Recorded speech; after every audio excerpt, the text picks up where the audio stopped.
Madhu madam यांनी उपस्थिती घेतली. दीपक सरांची खूप मेहनत आहे तुमच्यासाठी.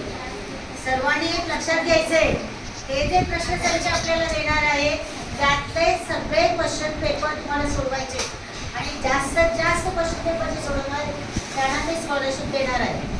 आपला मागचा विद्यार्थी विठ्ठल याला मिळालेली आहे, म्हणून त्यांना आउटपुट काय पाहिजे की या मुलांनी सगळ्यांनी याचा लाभ घ्यायचा आहे आणि त्यांना परफॉर्म तुम्हाला चांगला द्यायचा आहे.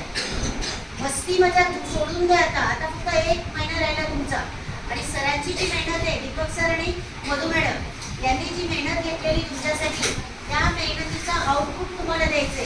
कशातून देणार आउटपुट? मार्क्स मिळवायचे, त्यासोबत सगळे क्वेश्चन पेपर तुम्हाला सोडवायचे. आता ही जी अभ्यास आणि जीवन संस्था आहे तिला आज म्हणून तुम्ही ओळखताय, बरोबर आहे? त्या ग्रुपला माहिती आहे आज म्हणजे अभ्यास, ज म्हणजे जीवन.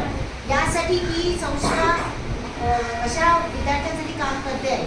म्हणून आपलं सुद्धा देणं आहे.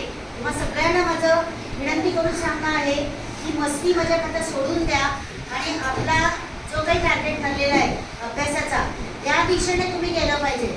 म्हणून आज मला सांगावंसं वाटतं की सरांनी जी मेहनत घेतली त्याबद्दल मी त्यांचा धन्यवाद म्हणते आणि असंच आमच्यासाठी तुम्ही प्रयत्नशील राहणार आहात हे पण मी आज सांगते तुम्हाला.